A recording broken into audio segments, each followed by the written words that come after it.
What up? One of my favorite quotes of all time, I think I'm paraphrasing it, is if you know the way broadly, you see it in everything. It's from Miyamoto Musashi, famous swordsman. But again, if you know the way broadly, you see it in everything. That's always stuck with me because to me, it's about principles. And when you're able to apply a principle to one thing, it's applicable to other things. The more you apply that principle, the better you get at it. So to me, this is the number one way jujitsu can change your life. One of the number one ways it's changed my life. And again, looking at the whole concept of principles here in jujitsu, you it will teach you how to be calm in high pressure situations, right? And when you understand this, you can apply it to so many things. And so, quite literally, when you do jujitsu, you will be put under pressure. There'll be a man or woman who is better than you at this sport and will apply pressure to your body that you've never felt. My first time doing jujitsu, my very first coach was 150 pounds. At the time, I was 240. I was a big, like I was, like a power lifter 240. Not as strong as a power lifter, but at least looked at it, looked like it, right? So, anyways, I'm a big 240. This guy's 150 pounds. My first roll, I tapped out to the pressure, meaning like tapping. If you don't know, is when it's too much, so you tap so they can release whatever hold they have on you. He had no choke on me. He had no limb that he could break if he wanted to. He was just applying such pressure to my body that I couldn't breathe. Again, he's 150 pounds and 240. I tapped out. I tapped out.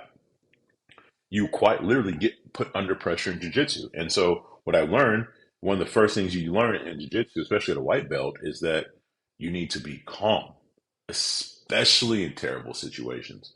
Most importantly, in terrible situations, because now you need to think your way through it and not let the panic that ensues take over. By the way, my name is Chris Gray. I'm a husband, father, entrepreneur. I make these videos because when I teach these concepts, I learn them better. So ultimately, I'm being selfish, but I hope this helps you. So that concept in jiu-jitsu of, okay, everything sucks right now. There's a cat who is, I have a cat who I'm 200 pounds right now. I'll roll with somebody who's 250 and good at what they do. And then the pressure they put on me it's at another level. And when that happens, I'm like, okay, what do I need to do? First thing I need to do is try my best to breathe as much as I can. As much as this person's allowing me to breathe, let me take as much as I can in. Let me think calm. What's the first thing I need to do to get out of this situation? Or what's the first move I need to make? That simple concept, again, applies to so many things. Here's an example where I used it recently outside of jiu-jitsu. Um, so my wife and I are looking to adopt, and we were having a conversation last week. There was a very sensitive conversation around adoption, and if you've ever been in those sensitive conversations with your significant other, it's one of those conversations where you know that at any point you could hit a landmine if you don't navigate it right, or if you don't control your emotions, it could. And this well meant tough conversation can end up in an argument where you guys are not talking. It was a very sensitive conversation that had to be navigated well. So sensitive that you know how it is and you just kind of feel the atmosphere around you change. It's like one of those atmosphere changing conversations. And the pressure was on, and there was a lot of emotion in it too. Lots of emotion both on her side and mine. She does a better job of controlling hers than me. But as soon as she brought it up, and I feel the atmosphere change, my armpits start getting sweaty. I start to feel the pressure and feel the gravity of this conversation. What did I do? First thing I thought of, okay, this is a jiu-jitsu moment. This is big dude on me or whoever applying a lot of pressure to me. Let me breathe, let me think, and let me do the first thing I need to do to get out of this situation or navigate my way through it. And I brought that to the conversation with my wife, despite everything that was happening in here, despite all the crazy emotion, despite all the armpit sweating, despite the atmosphere change. I started breathing and I thought about what I was going to say and I responded. And I kept doing that for 20 to 30 minutes. That's a lot. Like, think about it. When you're super emotional, right? And it doesn't just it doesn't hit emotion and stay, like, or the emotion doesn't hit you and stay up there. Like, in a 20 to 30 minute conversation that's highly emotional, it starts off like this and it could dip a little bit and something is said, then you're back up here, like even higher, and then you dip and then something else is said and it might go a little lower, then something else is said and then it goes higher. It's a roller coaster. And throughout that roller coaster of an emotional conversation, I was even. And I wouldn't have been that even if I wasn't used to being put under the ringer 3 to 4 days a week with people who are significantly better than me and putting me in a situation where it just sucks. Just flat out sucks, very uncomfortable.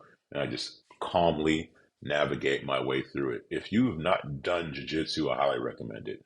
I am a brown belt now. I just got my brown belt like, gosh, what was it, 2 weekends ago or so? It's one of the hardest things I've ever done, but it's the thing that's helped me the most with some personal grief that I had to go through. It's something that keeps me in phenomenal shape. I'm 42 right now. It's a sport that older people can do.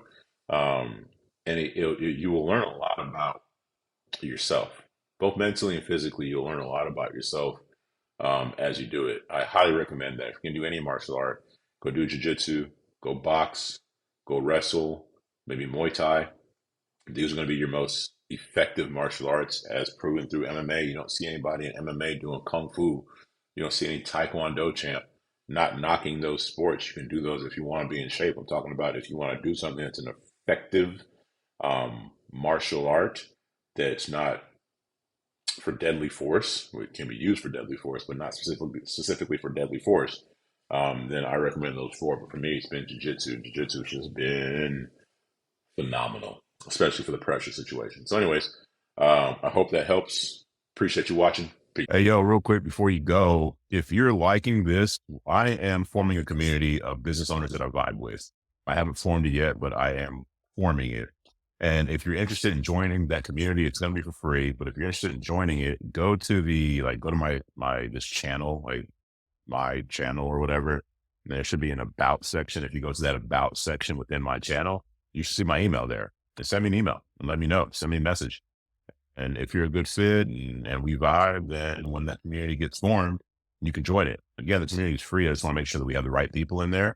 And then also, if you're liking these videos, please like and subscribe. I don't really care about it blowing up. It just, what it does is when you like and subscribe, and if me and you are aligned, then other people like me and you will have an opportunity to see these videos, and then we can grow the group further. And again, the point of that group is for all of us to make money. We all have different strengths. We'll create a community, or I want to create a community where we take those strengths and help each other make money. Anyways, I hope this helps. I appreciate it. See you. Bye.